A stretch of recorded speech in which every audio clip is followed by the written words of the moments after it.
Thank you for coming out today. With unerring accuracy, the 92nd Street Y schedules me on Super Bowl Day. This is the fourth year. Somebody doesn't like me or doesn't like the Super Bowl. You don't need me to tell you that the world is in a very messy condition today.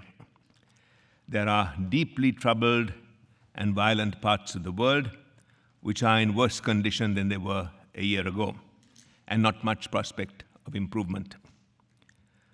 Of course, the Middle East ranks at the top of this list, with refugees, jihadism, the fall in oil prices. That area is in much worse shape than it was a year ago.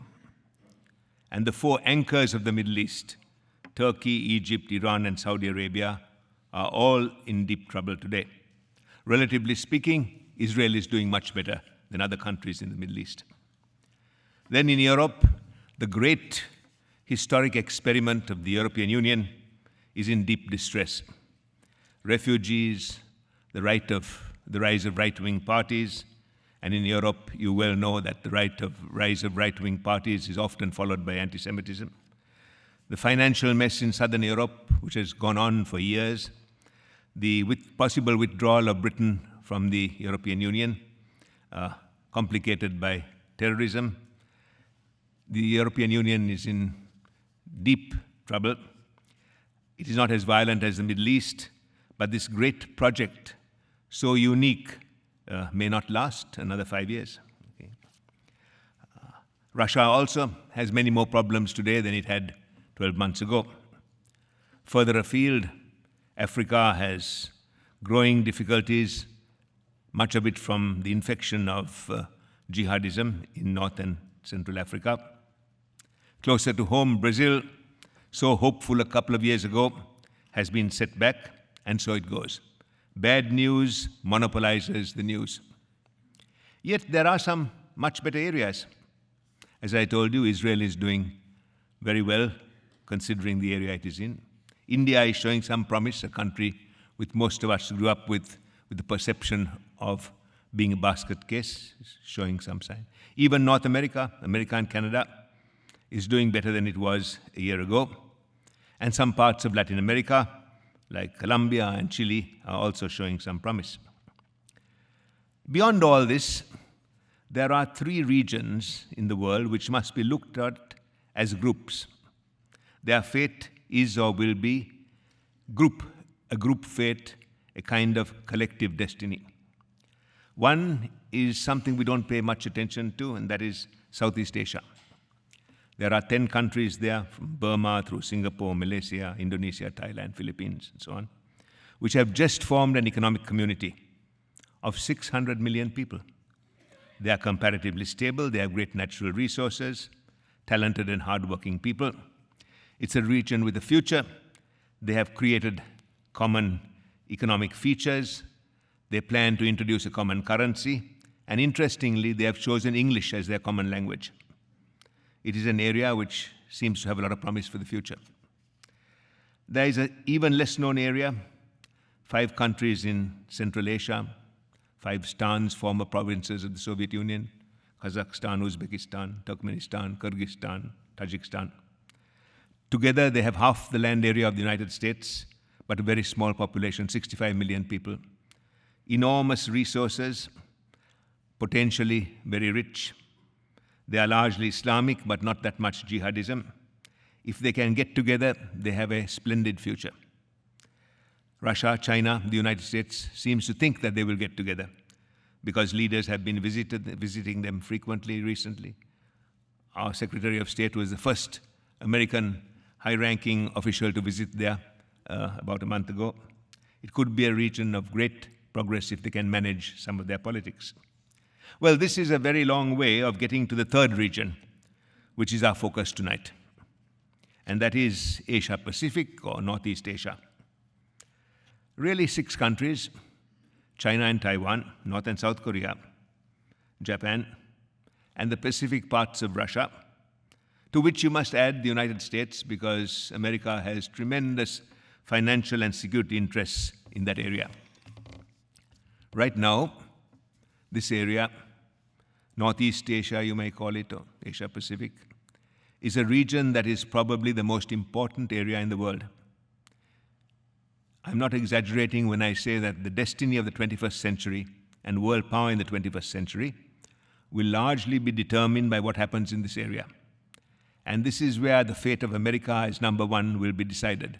History has been made there. I say this because it is an area where several kinds of crises can overlap. And little incidents can blow up into major disturbances. And all the ingredients are there. It is an area full of bad historical memories, which is the plinth on which today's grievances are constructed. In the first half of the 20th century, Japan and China went to war 3 times. Japan conquered and occupied Taiwan and Korea for 50 years each. Okay. That is from where Pearl Harbor originated. Okay.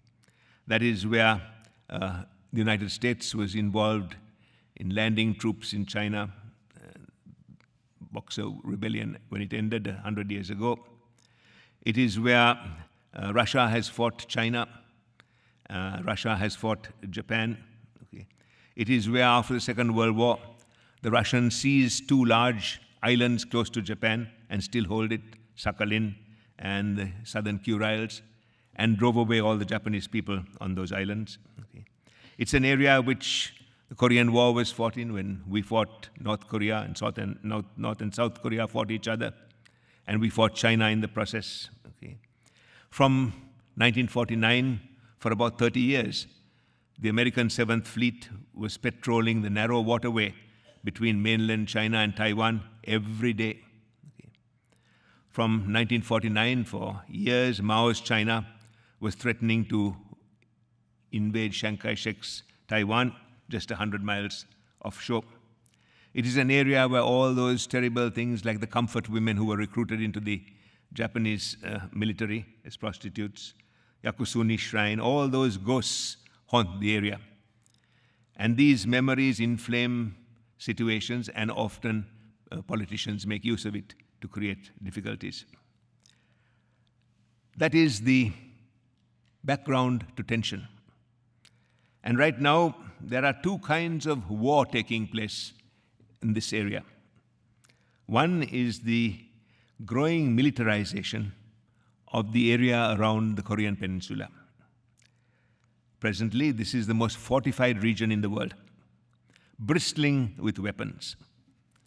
There are 4 nations which have nuclear weapons within a few minutes of each other. China, North Korea, the most irresponsible nation in the world, the Russian Pacific Command, and America probably has nuclear capabilities in that region. Okay. It is an area where enormous amounts of conventional weapons and armies are always on trigger alert. North Korea has an army of 700,000 men across the border. South Korea has an army of 625,000 men, both armed to the hilt. Okay. China has 2.5 million troops in the area. Okay. Taiwan has 300,000 troops. Okay. The Russian Pacific Command is located in Vladivostok with a fleet of 40 ships, 30 submarines, planes, and nukes. Japan has 300,000 troops, and we are pressing them to increase that number of troops. Okay. We ourselves have about 100,000 troops in that area. 25,000 or so in South Korea, 50,000 in Japan, and about 20,000 on board various ships at any time. Our 7th Fleet has its base in Yasukuso in Japan, 60 ships, 300 planes, 40 naval troops and marines, and Guam is not far away. In that area, there are today about 4.5 million very well-armed troops on the ready. There are 25,000 tanks, thousands of planes and submarines. The countries in that region spend every year $250 billion on weaponry, to which you must add our Pacific expenditures and Russian Pacific expenditures. This is a dazzling array of formidable weaponry. So, will there be a military blow-up? Every day there are constant buzzing of planes, America, China, North Korea, South Korea, rubbing shoulders, and so far there hasn't been a very major incident, but every day this goes on. Okay. Nobody, not even North Korea, really wants to go to war. But everyone wants to increase their military footprint in the area. And you have to ask yourself the question, do nations have weapons because they want to go to war? Or do they want to go to war when they have weapons? Some unplanned incident, or just an accident, could set off who knows what. Any small event can escalate. The Middle East is much more violent on the ground, but Northeast Asia has a huge explosive capacity. In the Middle East, only one nation has nukes so far, and that is Israel. Here, nukes abound, modern weaponry is all over the place. There is one offsetting factor in the modern age of globalized economics. It is very, very unlikely that a major war will develop between America and China. We have too many economic interests, too many ties with each other. There will be incidents, there will be rough moments, but the cost of war will be ruinous to both countries. We didn't have that many economic connections with Germany twice in the 20th century. We had none with Russia. War was an affordable luxury. Today it is not. Chinese markets are here. We borrow from them. Our investments are there. But that does not mean that there won't be small wars. And they will side with one, we will side with another. And all this could trigger off some big regional conflict.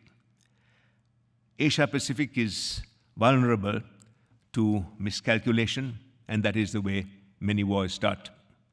That is the dark side of this region. If you look at it carefully, it is the most frightening region in the world.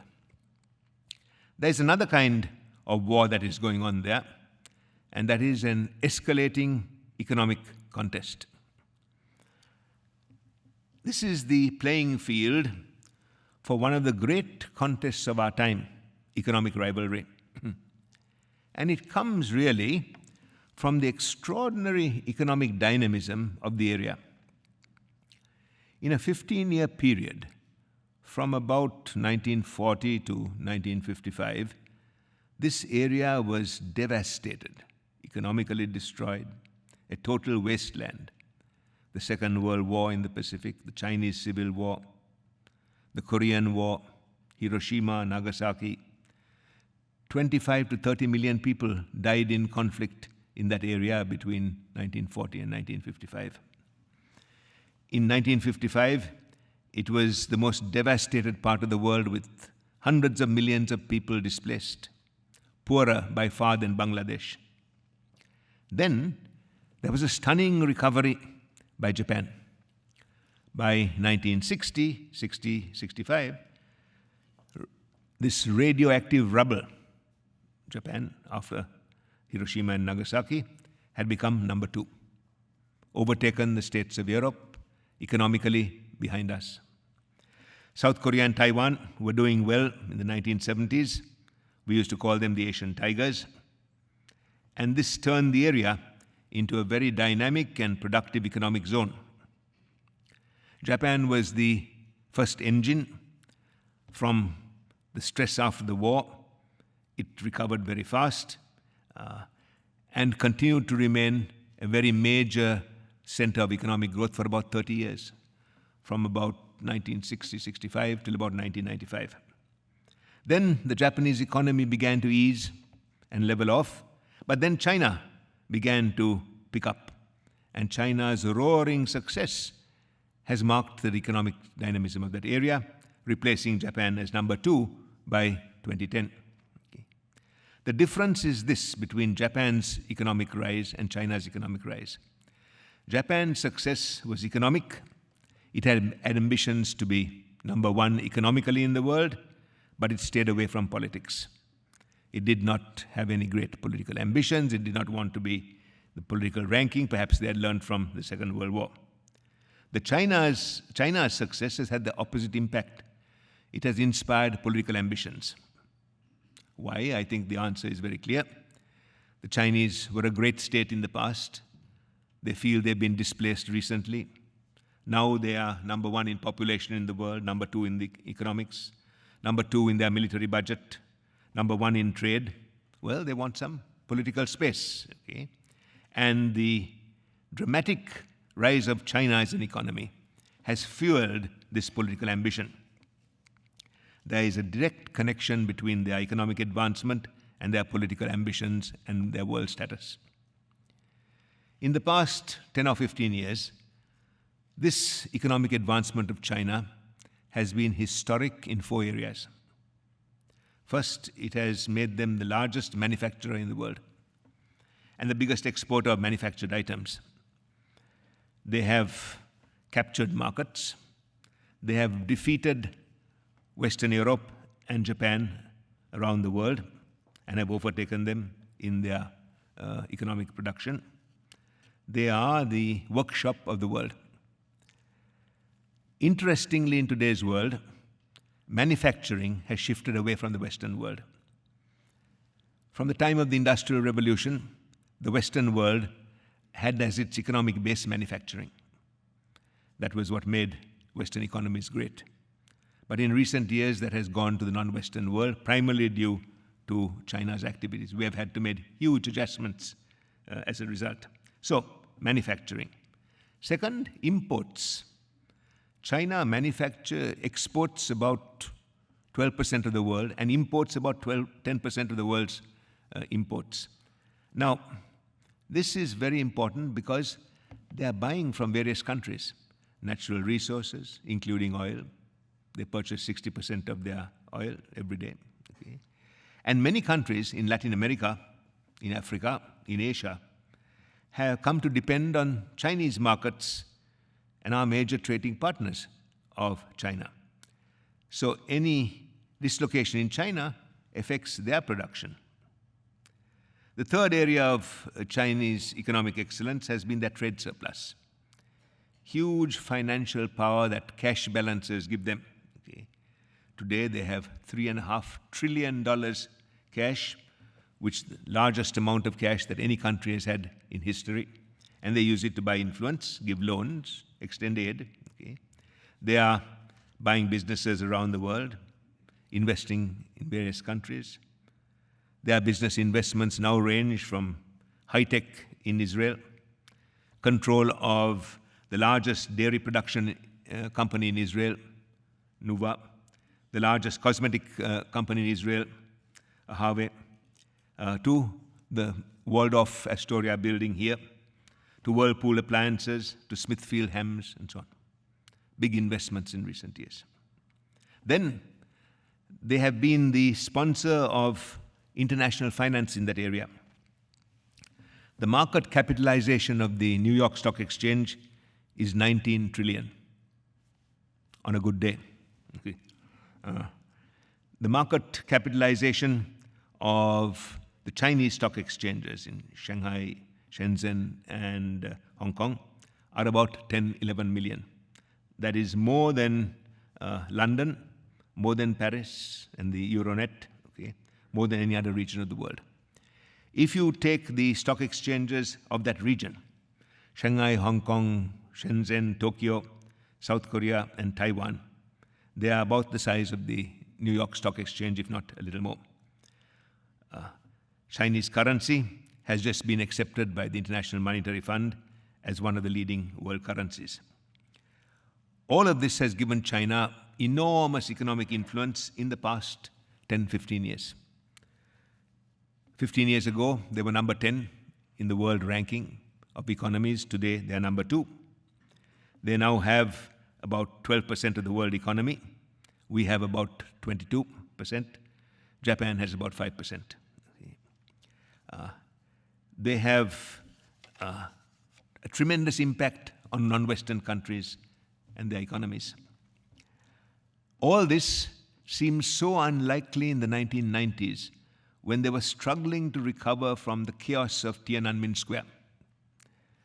Tiananmen Square is the largest domestic political uprising in any major country in the world in the past 50 years. In 10 years' time, they have gone from 3-4% of the world economy to, as I told you, 12%. Okay. In 2000, their economy was 15% of America's economy. Now it is 55%. In the year 2000, their economy was only 25% of the Japanese economy. Today, it's twice the size of Japan. In the year 2000, they had half the economy of Germany. Today, they have 3 times the size of Germany. So, this is a steamroller which has gathered momentum as time has gone on and raises the question of, are the Chinese the economic supermen of the 21st century? But now, the backsliding has come. In the past couple of years, the Chinese economy has begun to slow down. It is not collapsing. It is not in a Great Depression. But from 10%, it's grown to about 8%, then 7%, now about 6.5%. Behind that decline are also big bank credit problems, construction loan problems. Okay? The fact is that China's economy has suddenly come to a sort of slowing down, not a halt, but a bad trend. Now, given the fact that its economic strength has given it influence to dominate its neighbors, to have an impact on world diplomacy, to support military and foreign policies, and to buy stability at home, this is something that worries them and should worry us. The fact is this. Look at China. It's a great country. It has had a wonderful history, long culture, great food, and so on and so on. But all that counted for nothing in world power until it began to take off as an economy. So, China's rise is largely due to its economic success. Does that then mean that slowing down of China's economy will slow down China's political rise too? This has enormous implications for the United States. Their challenge has been based on their economy. If that economy does not perform, the challenge will begin to decline. Okay? So then we will not have the great concern that we have today. America is number one. Okay? But it has a tremendous impact on the rest of the world. They buy so much from others. Okay? They sell to others. When China sneezes, many third world countries get pneumonia. Okay. This decline, if it continues, will have a tremendous political impact in various parts of our planet. Okay. Now, remember that they are still strong. They still have a lot of clout. The basic question is this: what about the future? We don't know. They don't know. If this rise is a blip and will pick up again, well, the challenge will continue, and continue very seriously. If it is the beginning of a long slowdown, then China will move to less significant position in world affairs. This is something like what happened in Britain and France after the Second World War. Those economies began to slow down in the 1950s and slowly declined. Britain and France declined. Okay. So we could be at a very important turning point in that region. Now, all this affects China's foreign policy. China has these large political ambitions and had them in various ways for a long time. Mao Zedong's idea of political ambition was disturbing the world, trying to create revolutions in other countries which China would lead, and that failed.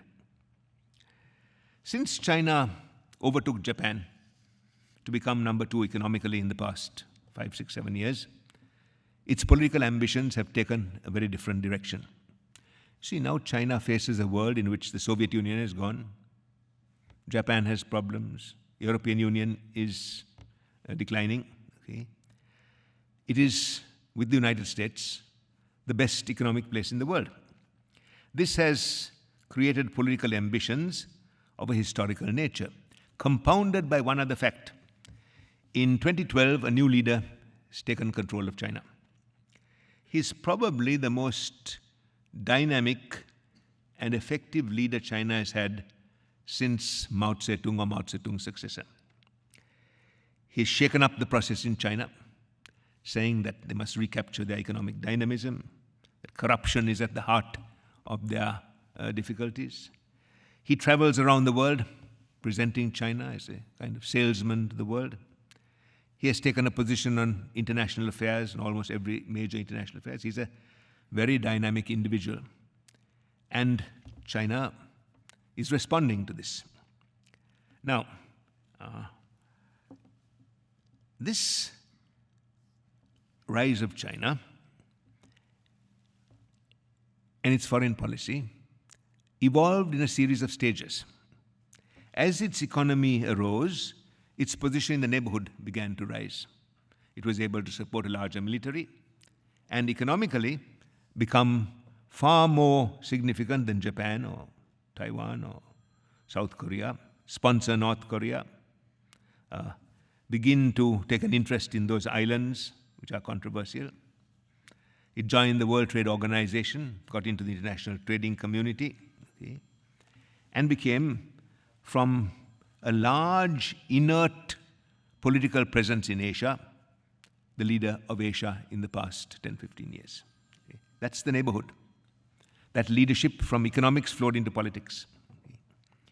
Then you see China's foreign policy advancing its interests around the world. It's reaching out to other Asian countries, giving loans to various countries, building harbors, ports, railways across infrastructure across Asia, gaining influence thereby. Reaching out to Africa. Today there are over 1 million Chinese living and working in Africa. Okay. They have bought much of Africa, including many African leaders. Okay. They have developed a great interest in Latin America. From its early days, the largest state in Latin America is, of course, Brazil, half the landmass and half the population of South America. Brazil's leading trade partner has always been the United States, but in the past 5 years, China has replaced Brazil. China has taken a great interest in the infrastructure of Latin America. It is today been able to get control of the management of the Panama Canal. The Panama Canal, as you know, was owned by the United States, and we did a deal and gave it back to Panama.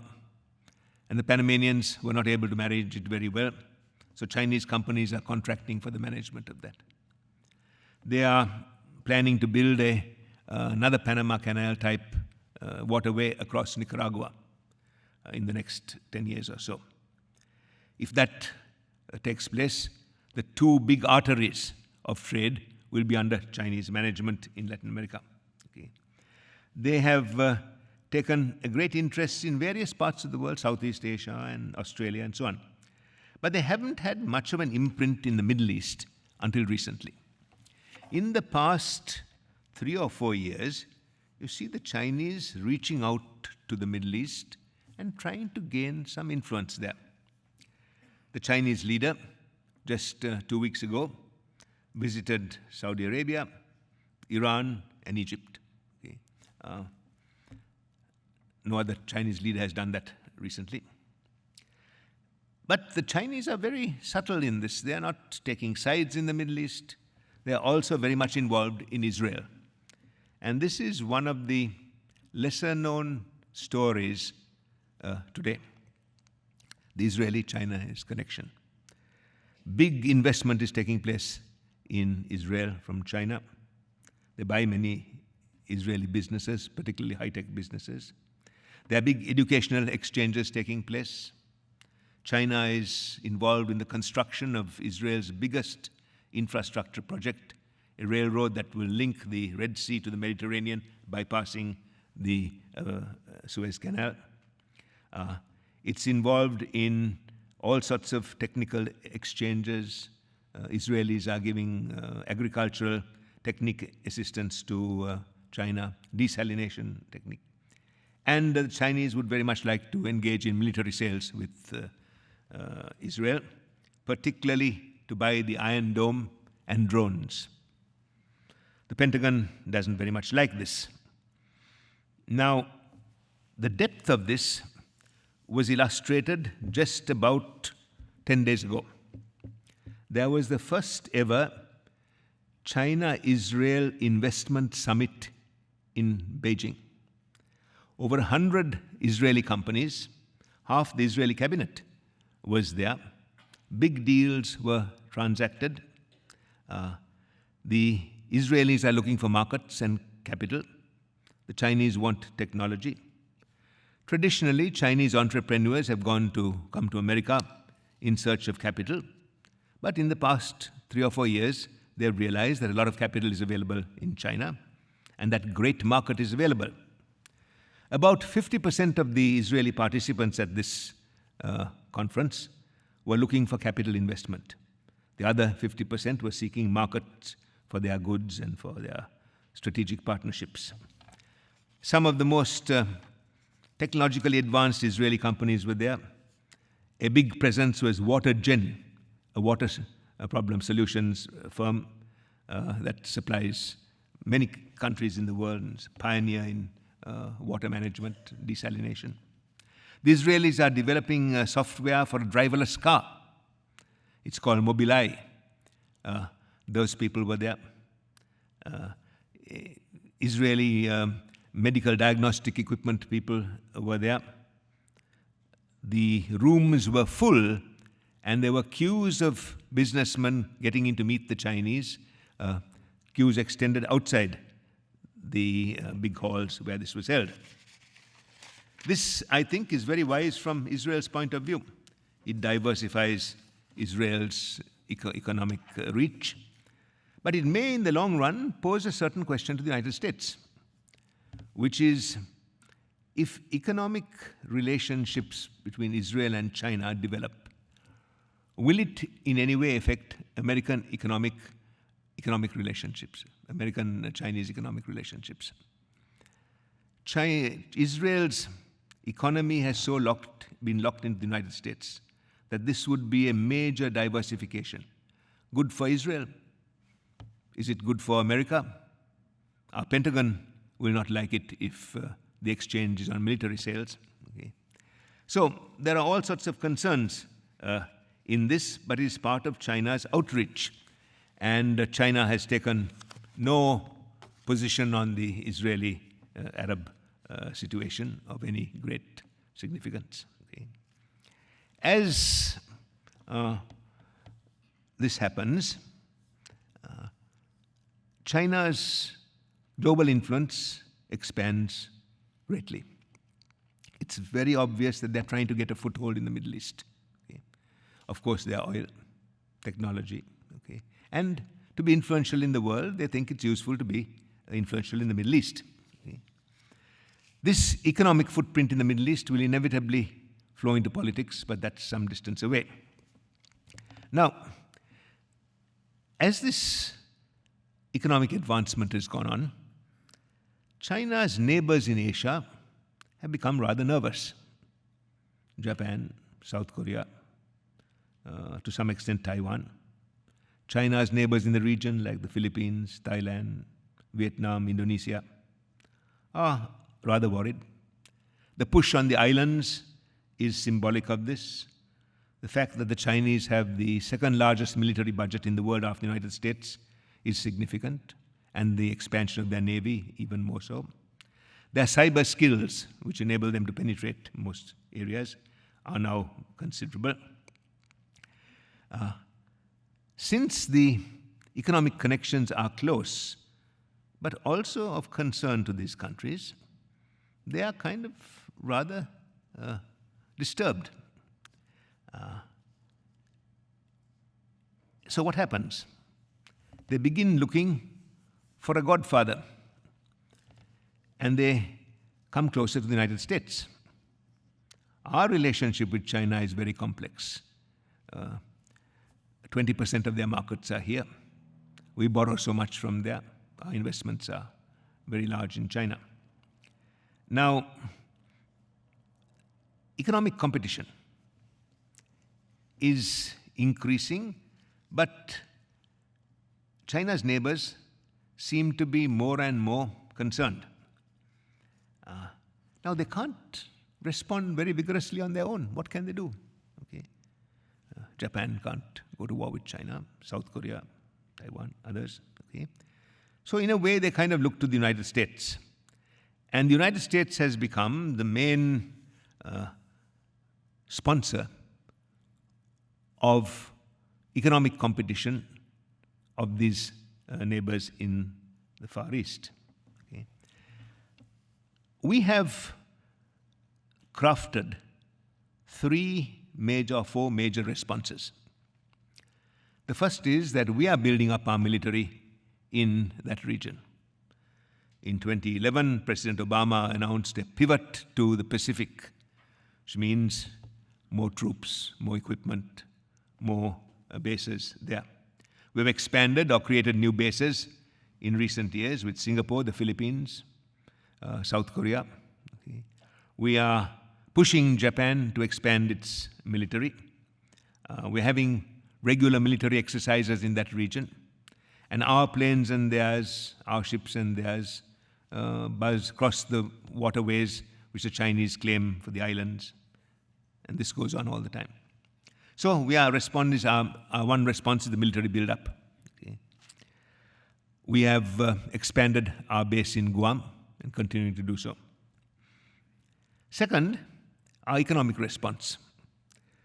Our main instrument in this, of course, is the TPP, the Trans-Pacific Trade Agreement. We have negotiated this agreement, which is largely negotiated in closed rooms. And finally, late last year, 12 nations agreed to the trade partnership. They include Japan, Vietnam, Malaysia, Singapore, Brunei, others like that. From this side, Canada, Mexico, Chile, Peru, Australia, and New Zealand. So it's a Pacific agreement. South Korea, the Philippines, and Indonesia, and Thailand are likely to join. But it excludes China. Okay. The Chinese look upon it as a kind of economic encirclement, as part of the American response to their rise. Okay. And they have come back with an answer. A couple of years ago, they drafted a proposal for an Asian Infrastructure Investment Bank, which has just begun in Beijing this year. They put up $100 billion and got other countries to join this. They have declared what they call a Silk Route Economic Development Program. So they will be trying to finance other countries and development in Asia. We strongly oppose this Asian Infrastructure Investment Bank, asked many countries not to join. We were invited to join, we refused. We pushed many countries not to do so. However, 30 countries in the region have joined. These are two competing visions of economic advancement in that area. Now, the interesting thing about the TPP is this. It has been signed and agreed to, and many countries have authorized it. It will have to be passed by the American Congress in the next 3-4 months. Okay? Now, interestingly, many Republicans are strongly for this. It's trade, it's business. And many Democrats are against it because unions feel that certain employments will go to Asia. Okay. The president is very strongly for this. He thinks that the future of America's economy is in a big trade deal to reduce duties in new markets, new investment in that area. Okay. This he might be able to get it through Congress with Republican support and some Democratic opposition. And it'll be interesting to see whether the Republican dislike of Obama will overcome their interest in getting the Trade Promotion Pact passed. Okay. The president thinks that this will be one of his major legacies, that it will change so much. And his argument to the charge that low-level employment will be shifted across the Pacific is that it will happen anyway, whether we sign this or not. So we might as well begin to prepare for it and try and negotiate our way through this. Okay? So that is part of our response. Then we have a third response. We are trying to get India involved in this Pacific Trade Pact.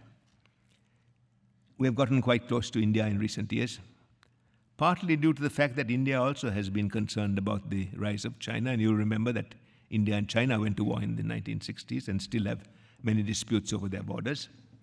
The rivalry between them has been quite intense in the past. And we're trying to get India involved more into this. The Indians are a little slow in responding, but that's another part of our strategy. Okay? Is there more we can do? There's one thing we can do. We can mend our fences with Russia.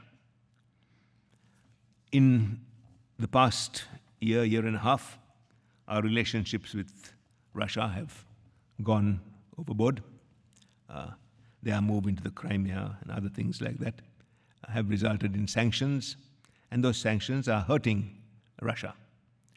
Putin probably would have gotten away with that, but the price of oil came as a stunning surprise. And sanctions plus the fall in the price of oil is really hurting Russia. Russia is now involved in the Middle East. Okay?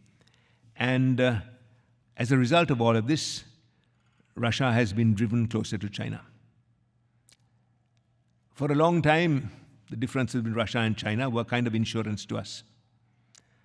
But in their distress, the Russians seem to have accepted the fact that they will be number two to China.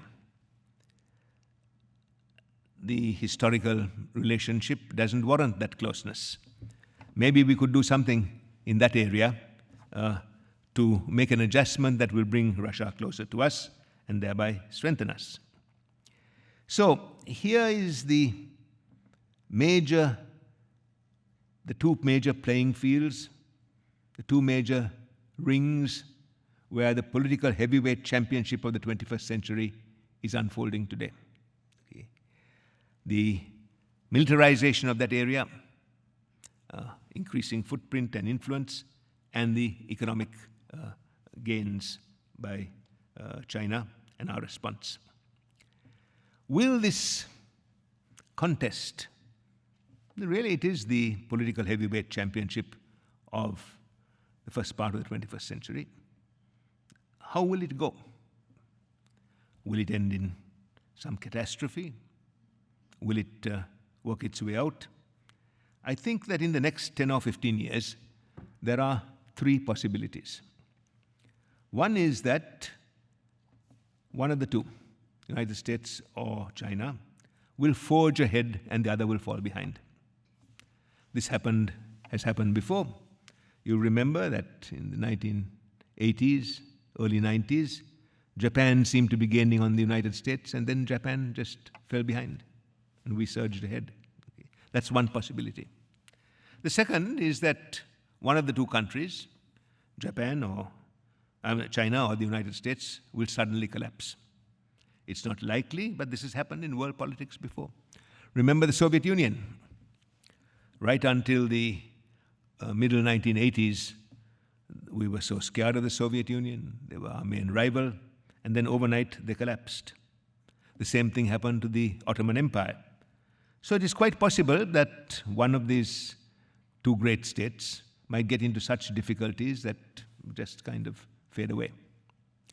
There is a third possibility, which is that China and the United States will come to some kind of agreement or understanding. This is what we had with the Soviet Union in the latter days of the Cold War. The early days of the Cold War, there were Cuban Missile Crisis, we were building bomb shelters, missiles were going back and forth. But towards the end, we came to a kind of agreement. You keep Eastern Europe, we'll keep Western Europe. You keep Cuba, we'll keep the mainland. You work out things on the mainland of Asia, we'll keep Japan. Okay. And a kind of détente took place. Then, of course, the Soviet Union collapsed. It may be that we'll work out something with China in that way, a kind of Chin America, okay, that will make these adjustments. Right now, we don't know in which direction this will go. But sometimes there are black swans, unexpected possibilities that can come into this mix and take it in various directions. And as we contemplate the China-American future, there are 5 black swans that can create all sorts of possibilities that we do not anticipate.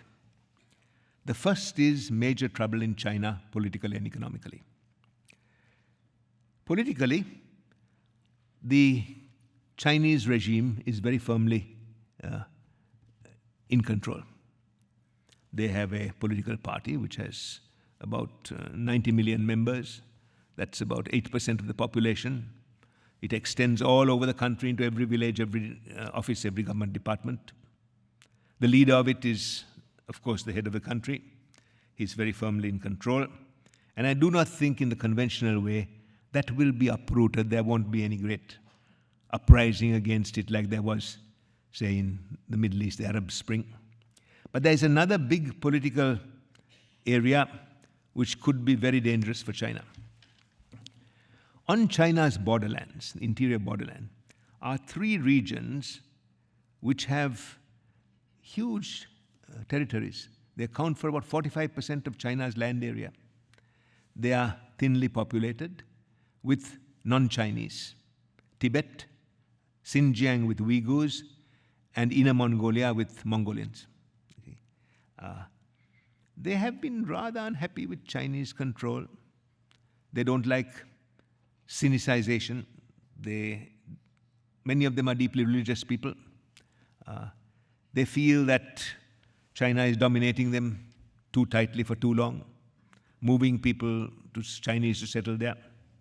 And from time to time, there are small disturbances. Any one of those could gather momentum, and the whole area could quite suddenly explode if that catches fire. One of the signals for that to watch is the life of the Dalai Lama. The Dalai Lama, the spiritual head of Tibet, fled from Tibet to India in the early 1950s when the Chinese took over Tibet. And from India, he has been constantly resisting China, trying to negotiate, trying to ask for more freedom of Tibet, either as a federation or as an independent country. Now, the Dalai Lama also has consistently asked his people not to be violent. Okay? In fact, that is why his moral stature around the world is so high. And he's considered by China as one of their major enemies. He has been able to do that. The people of Tibet haven't seen him for 50 years, but they have a tremendous reverence for him.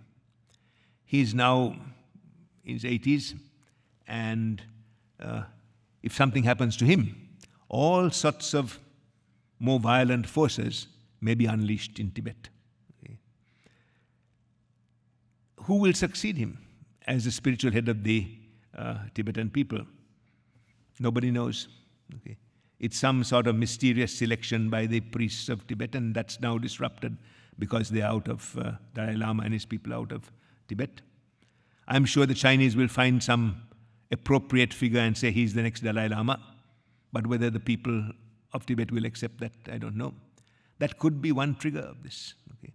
Next to them is a big part of China called Xinjiang, where people called the Uyghurs, who are Islamic in nature, also are not happy with the way the Chinese have dominated their region.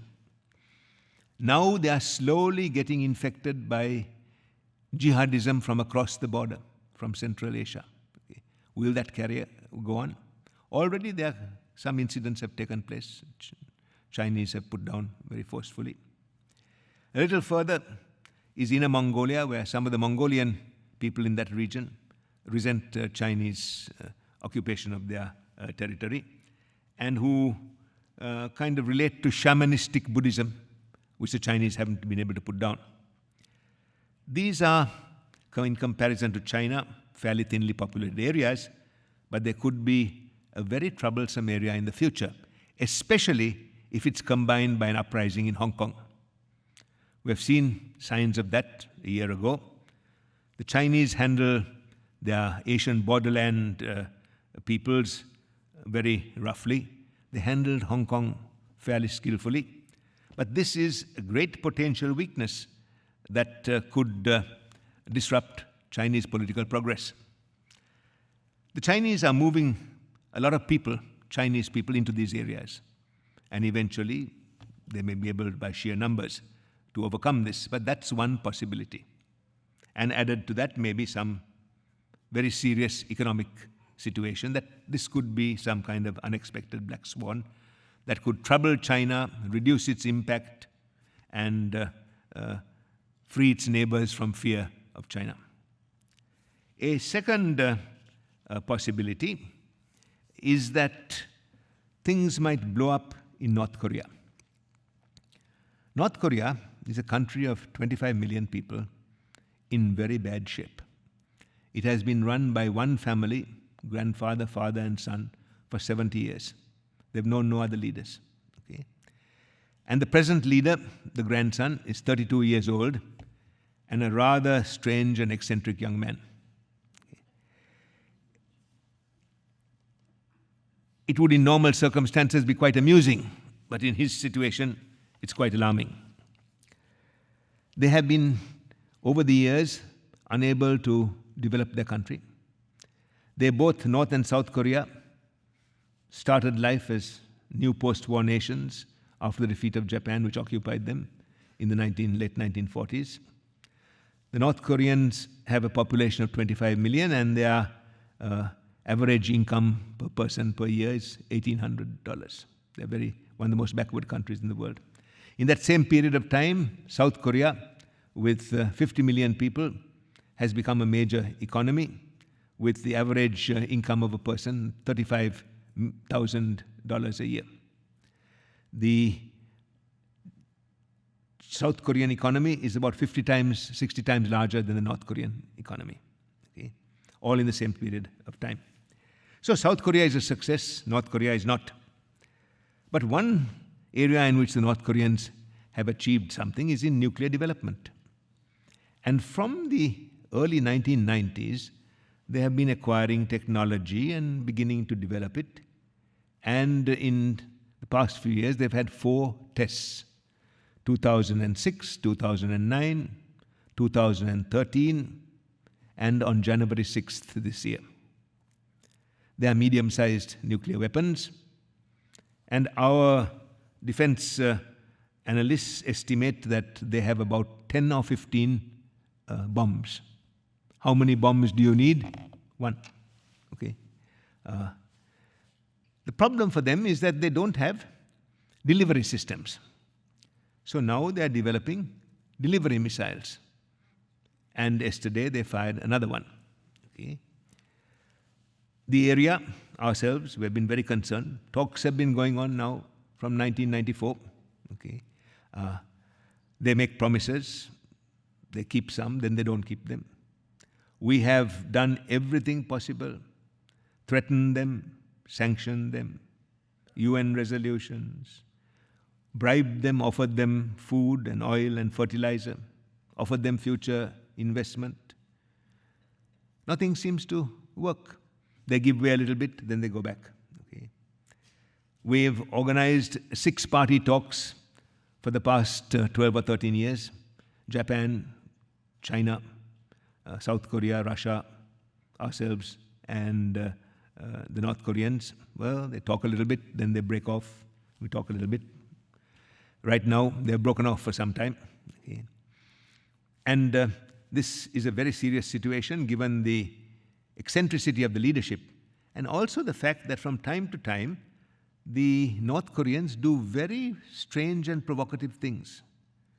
They sink a South Korean ship, or they dig tunnels under the border and send a few disruptive troops, or they fire a few guns, some artillery into South Korea. Okay? And there doesn't seem to be any way in which one can handle this. Okay? Now, we have been trying to work with the Chinese on this. The Chinese, who were the godfathers of the North Korean state for a long time, are also very, very disturbed. They announced a year and a half ago that they will absolutely not permit war in this Korean peninsula, and that they will be working to denuclearize the area. They voted against North Korea for sanctions, but they keep giving some minimum assistance to North Korea. And it all comes from their perception of North Korea. They know how weak it is. They find it difficult to control North Korea, but they don't want the regime to collapse. Japan, ourselves, want the regime to collapse. South Korea wants to take it over. The Chinese want to keep it at a low level and denuclearize if possible. Well, they're keeping it at a low level, but they haven't been able to denuclearize it. They fear that if North Korea collapses, there will be chaos in the Korean peninsula. The South Koreans and the United States will move right up to the Chinese border. Okay? They don't want that. Okay? The South Koreans, while wanting to unify North Korea, are less aggressive about it than they used to be. They now fear the costs of integration. They've seen the enormous costs that West Germany had to pay for German unification. So they would like the regime to be denuclearized. The intensity of feeling for unification is a little less. Okay? There are different views of North Korea. We are working again now with the Chinese to try and bring some controls. We don't know if they can do it. Okay? There is an Asian saying that when you sleep on the floor, you have no bed to fall off from. When you live at a very low level, what do sanctions mean? Okay? What can you deprive people of? The North Koreans are a regime which doesn't mind starving many of its people. And when they do, of course, South Korea and others want to help them. So it's a very, very difficult situation. The best that could happen is for the Kim family to collapse and some other regime to take over. But it seems that that family has an extraordinary longevity politically. Okay? And so we face this situation. I am somewhat less worried than many others are about this, for this reason. The young leader is very anxious to keep his dynasty going. He married a very beautiful North Korean lady, and that was promoted as the wedding of the future. They recently had a little child who is being promoted as the next leader of North Korea. Now, if you want your son to be the next leader of North Korea, you're not going to engage in suicide, which is what they will do if they use any of their weaponry. Others will bomb them overnight. Okay? I think there's it's not as dangerous as others think, but if you live next to North Korea, you're terrified. Okay? And the actions of the North Koreans don't give much confidence to people. So we are again trying to craft something, hoping that the young leader won't have a spasm of extra lunacy and do something, that some South Korean general may do something provocative to cross the border. Okay? And it's very worrying to ourselves, to Japan, which is 100 miles offshore, to China, okay? And of course to South Korea. Is it possible that they will, under certain circumstances, use nuclear weapons? I find it difficult to imagine, but then we don't think like they do. Do the people of North Korea support the regime? We don't know. The regime is extremely repressive. Okay? So, while this is the situation, some accident can take place that can upset the whole region. And that is a very dangerous black swan. We are investing an enormous amount of time in trying to work with Chinese and others, okay, on this. What happens if they continue to have nuclear weapons, don't use it, and we can't do anything about it? I don't know. North Korea illustrates something, a feature of the modern world. Any country today, however poor and miserable it is, can develop nuclear weapons if they're determined to do so. Okay. We are going into a world of possibly nuclear proliferation. Well, we can have agreements, we can make deals, but supposing you have a dozen North Koreas, okay, there's all the more reason for some great diplomatic effort where some of the major countries of the world, Western Europe, India, the United States, Russia, which doesn't like spread of nuclear weapons, they're afraid the Chechens will get it, the Chinese and others, to get together and have a kind of anti-nuclear NATO. To say to potential manufacturers of nuclear weapons that we have tried very hard to stop proliferation, but we cannot. We know that now. We've done deals here, we've done deals there, done it. But if there is any sign that you're going to use it or you use it, all of us collectively will jump on you with tremendous force. That eventually is probably what we will have to do. In the meanwhile, we are trying to block the dam, the leaks in the dam, the Iranian thing, the North Korean thing, and hope that the rationality or the ferocity of leaders won't enable them to circumvent this situation. Okay. Now, that is a black swan. Something can happen quite unexpectedly. There is another black swan which could come from the relationship between China and Taiwan. When the Chinese Civil War took place, Chiang Kai-shek ran away to Taiwan, then called Formosa, and set up the American-sponsored Taiwanese state. As I told you, from 1949-1978, we protected that state. Relations were very hostile. China was threatening to invade that state and would have, if not for American protection. Then things began to change. Hostility began to decline. And in recent years, Taiwan and China have come to some kind of agreement. They trade a lot. There are today about 1/10 of Taiwan's population, maybe 2 million Taiwanese, economically engaged in the mainland, working on factories there, investing, doing various things there. Relationships have become better. They're talking of some kind of connection. However, in Taiwan, there is a section of the population that does not want this, who wants to keep the two countries distant from each other. Well, they won an election last month. Will China look upon this as some act of hostility? Will they be able to whip up some anti-Chinese feeling in Taiwan?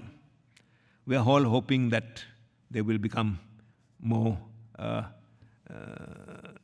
detente-minded as time goes on. And that could happen because Taiwan also has a lot of economic interests in China. But that could get out of hand, although right now it's too early to tell. For the first time in any Chinese-oriented Chinese ethnic country, Taiwan elected a woman president, okay, this time. So that's another black swan. A possible black swan also may arise in April this year when there are elections in South Korea. The provocative attitude of North Korea sometimes creates a lot of bad feeling in South Korea. And there are aggressive political forces who say, our government is too soft with North Korea. We should contest this and so on. If they gain ground in the election, there may be some more tension between North and South Korea. These are all unexpected happenings that could disturb the situation. And there is one final black swan, which you all are aware of. We might elect a president who wants to carpet bomb China. So, these are the odd possibilities that could disrupt what would in normal course be an evolving relationship between a number one country in the world and its challenger. The outcome of this relationship will, of course, affect world politics. Okay? It will affect world economics. It will affect attitudes of other countries to the United States and vice versa. It is the biggest power contest taking place in the world today, and its long-term outcome will determine the fate of all of us in one way or the other. Let me finish with two thoughts. The first is this. We have been number one for 100 years. We have won every contest. We were victors in the First World War. We had a terrible time in the Depression, but we came out better than many other countries. We won the Second World War. We won the Cold War. We have won trade wars. We have won cultural wars. Okay. We have been champions for 100 years. Those who have challenged us have sometimes given us a hard time, but haven't succeeded. Germany twice, Japan in 1940s, the Soviet Union, now jihadists, okay? But we have been so used to being number one that there is a tendency for us to overreach. The world is different today. We cannot do everything we want to do. We have to understand that there are some limits to what we can do, and that there are some possibilities if we handle ourselves with discretion and with care. If we think that the approaches that worked well in the past century will work well today, we're making a big mistake. Right now, for example, we got into Libya, disrupted Libya 4 or 5 years ago, and left. Libya has fallen apart. There are two governments, about 50 sub-governments. ISIS is establishing itself there. There's chaos. And we're now thinking of getting back in to straighten it out. Okay. I hope that won't happen. So, we also have to measure our approach in the world and understand that our capacity to do everything we did 25, 30 years ago is not the same. Given that prudent management, I think we can survive very well, because few other countries have the advantages that we have as we face the 21st century. A final concluding thought. It may well be that we are living in a period of history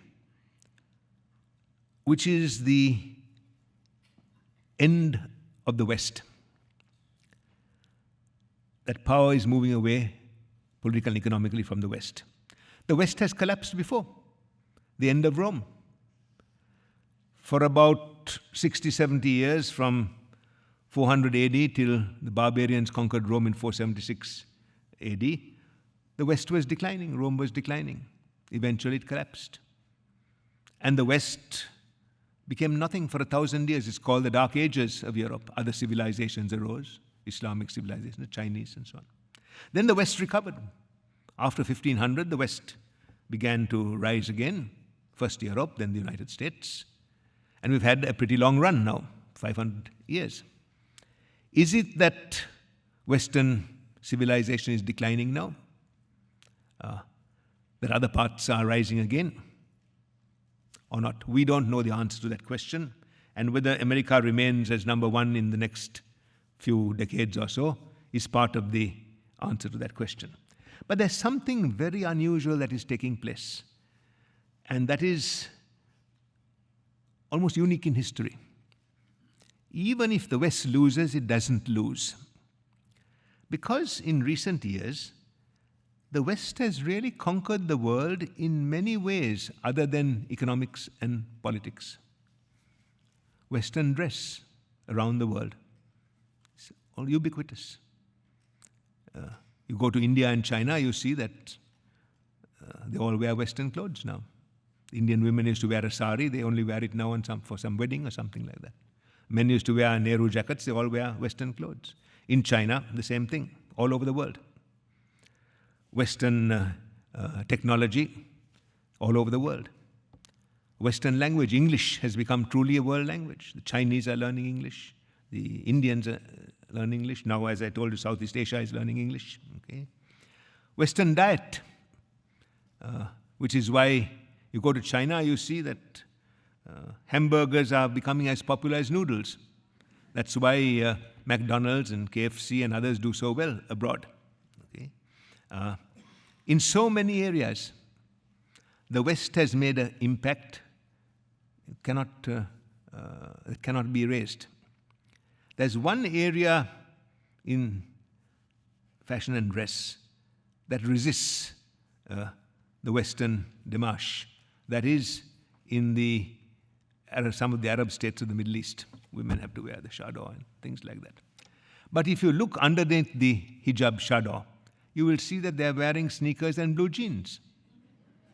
And one day the chador will come off and the blue jeans and sneakers will be there. Okay? This is an extraordinary feature of history. So that it seems to me that even if the West declines, it will have a long retaining influence that no other civilization has had. The Chinese have a great civilization, but it hasn't captured the world. We have captured Chinese civilization in so many ways. Okay. There is one other area in which we have Western civilization has established a complete mastery and monopoly. Every part of the world has felt this influence, and it is an enormous impact on the world. Western pornography. I don't know whether it's good or bad, but once again, a Western element has taken over the world. This is something that is quite extraordinary and which will be reinforced if we are able to compete with China and if our competition emerges in some kind of agreement or some kind of understanding between two great civilizations. Nonetheless, at the moment, this area that I've discussed with you is the most serious situation in the world and one which is a bellwether for the politics of the first half of the 20th century. Thank you.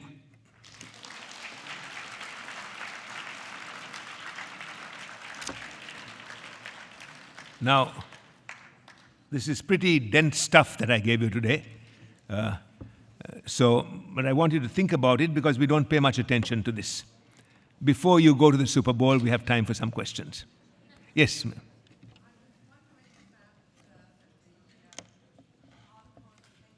I'm sorry?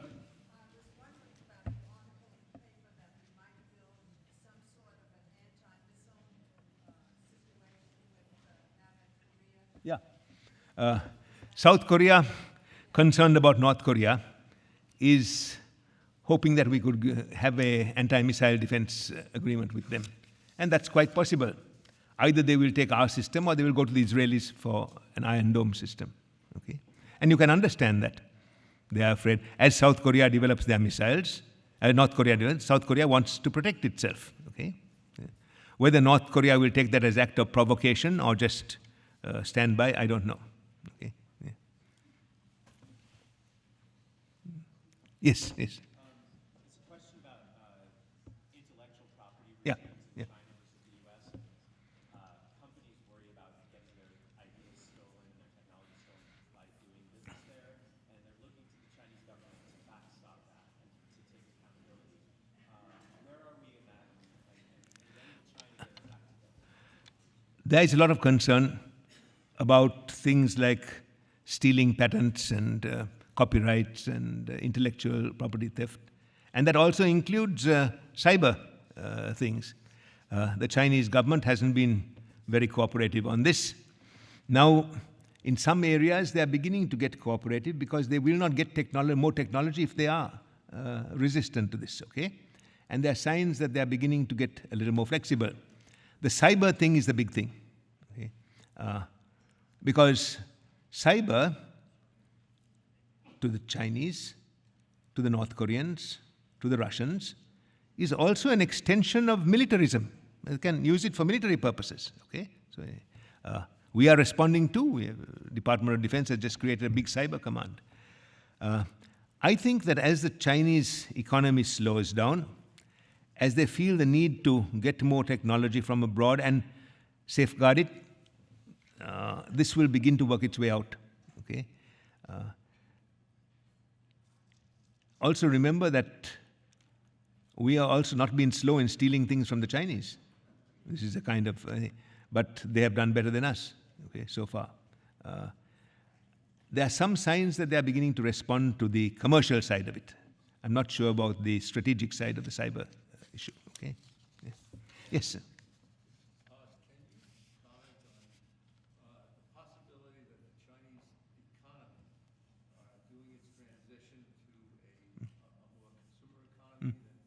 Yeah.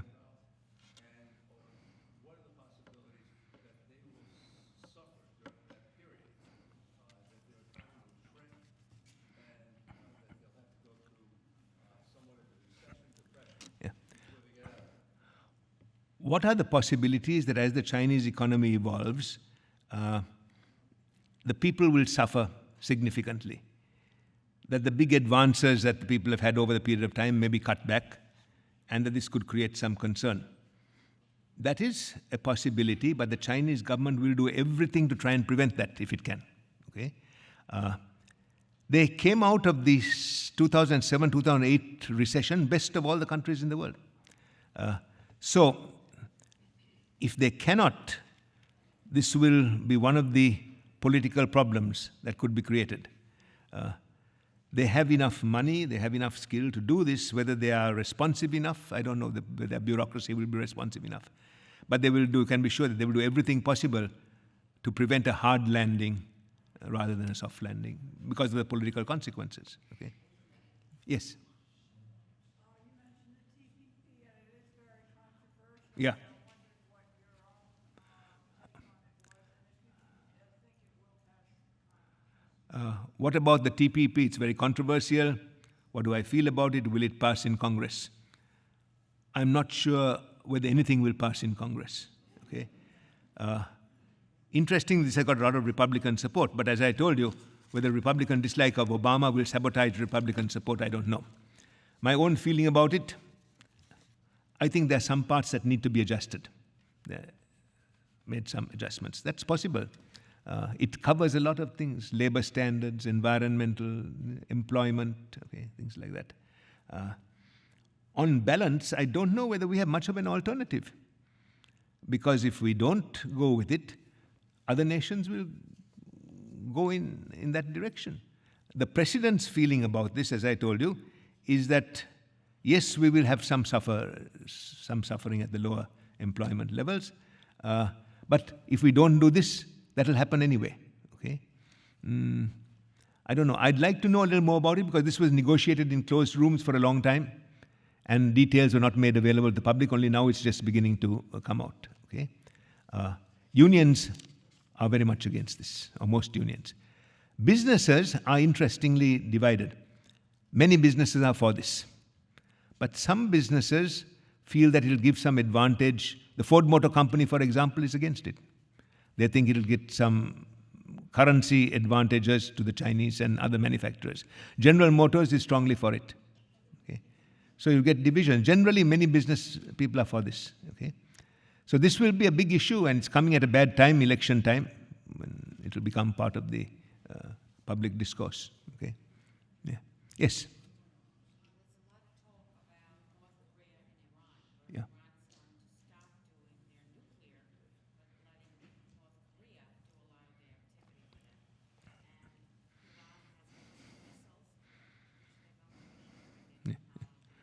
Yeah. There is concern that Iran and North Korea may form some sort of a nuclear connection where one will substitute for the other's weaknesses. there is always that possibility. But I think that the sanctions on North Korea are so tight. Transmission of things, for example. They ship things there. The Chinese are not for it either. So I think that that's always a danger, but not an imminent danger as such. Okay, the Iranians don't have missiles. Well, in time they will probably develop it. Okay, this is the real problem with proliferation. How much are we going to be able to monitor the world? Okay, we've had some good luck.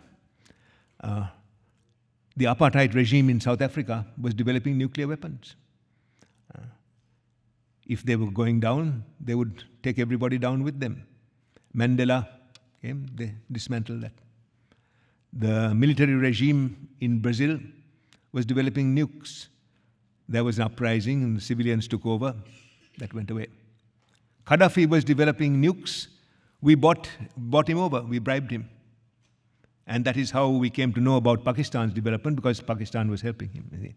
So this is something that's all over the place. We have been able so far to contain this to a few countries. I don't think North Korea will be an agent of proliferation because it's so carefully watched and so carefully managed. But who knows what the future will bring in other states. Okay. Yeah. Yes.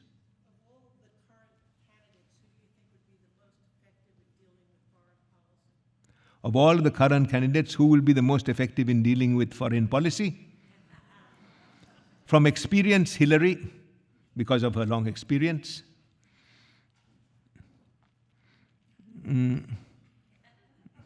I have just come back from a long trip around the world.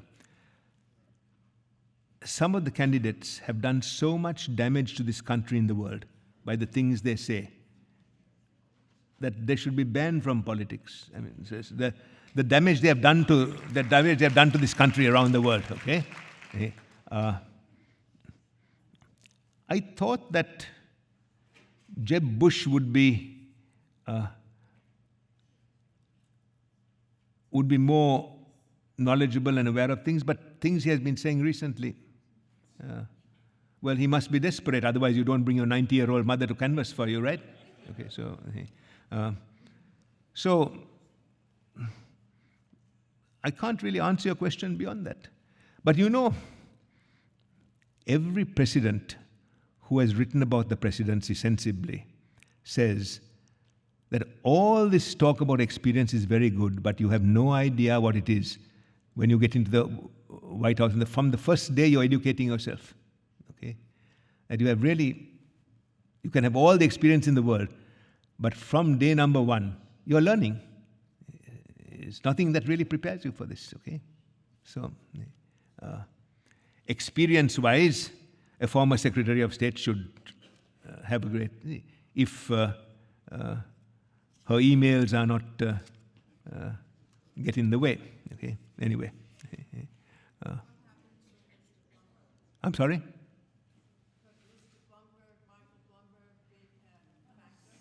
Will Michael Bloomberg be a factor? There is a strange possibility. Let us assume that in the course of things, the conventions take place, Hillary gets the Democratic nomination. Because Bernie Sanders' machine in the big states may not be so Hillary gets the nomination. She'll be the Democratic candidate, let us say. Let us say that the Republicans, after a big struggle, nominate somebody other than Trump, okay, some other person. So there'll be a Democratic candidate and a Republican candidate. Will Trump, in a fit of rage, run on as an independent Republican? So then you'll have three candidates. Then will Bloomberg decide to run as a fourth candidate? So you may have two-party candidates and two billionaire candidates. Okay? Bloomberg, it's his last chance, he's 74. I think Bloomberg, well, people liked him as mayor of New York. Okay? I think, I'm no psychologist, but I think that Bloomberg is suffering from absence of power syndrome. 14 years ago, for years, he ran the most powerful business empire. He ran New York City for 12 years. Okay? People liked him. Now he has nothing to do. When you have had great power, you do have a desire to get it. And there are always people, I know some pollsters who are always telling him, if you run, you'll win. Oh, just run. Okay? But give us the contract to manage your campaign. Okay? Now, Bloomberg has several disadvantages. Number one, he has no organization. Trump has some sort of an organization now. Okay? Politics is also organization. You have to get registration, precinct captains, all sorts of things. It's very late now to do that. Can money overcome that? No. Remember Ross Perot? Remember Steve Forbes? Huge amounts of money, but no organization. The parties have it. They can organize it. Okay? So I think that's one problem. Some people wonder whether Bloomberg is saleable outside the East Coast, the rest of the country. I don't know. Okay? I think almost anybody is saleable to this country. Who would have thought that Obama would have been saleable? Okay?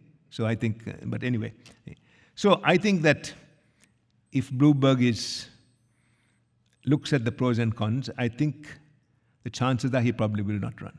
Okay? But ego always overcomes sensibility, especially when there are lots of people to tell you that you will sweep the polls if you run. Okay? So we might end up with four unprecedented things, 4 candidates. One thing we will have for certain in this election is no shortage of money, thanks to the Supreme Court, who have created a kind of a prostitution situation with our politics. Okay? Yeah. There's also another political party which nobody thinks of a political party. There's the Republican Party, Democratic Party, and the Koch brothers, who have said they're going to spend $980 million on this election. $980 million is what a party spends. Okay? And you might add Sheldon Adelson also in some way to that. So the Supreme Court has opened the floodgates. Okay? What is amazing to me is how Bernie Sanders is not short of money, and his contributions are all 3 million people sending $20, $25, $30 each, which also is a big amount of money. Okay? So we may be having hard times economically, but politicians are spending money as if it's going out of style. Okay? Yes. Okay. Yes, last one. Do you think that Japan can reverse its decline? Can Japan reverse its decline? It's a very interesting question which the Japanese have been asking themselves for 15 years now. They've tried everything. They've halted it. It's not deteriorating, but it's not going. Okay? Japan is like a huge aircraft carrier that has been going very strongly in the water. It has stopped. It is not going back. It's not sinking, but to turn it around is very difficult and takes a long time. Okay? And they're trying very hard, so far with very limited success. It is still a rich society, third largest in the world. Okay? They still have major assets, but they have 2 big long-term problems. Number one, they are the oldest society in the world. They are aging, population is declining. How they are going to run a major manufacturing base with less and less people is a big question. Some people say they can use robotics, but I'm not sure about that. Anyway, the second is this: the Chinese have stolen many of their markets from them. Okay? Both of these are very serious long-term issues. So the Japanese economy has been limping for 15 years. It shows no sign of running. It will probably limp on like this unless China collapses. China does badly, then Japan has an opportunity. Okay. Yeah. All right. Thank you very much. Watch the Super Bowl. Hope you come back next month.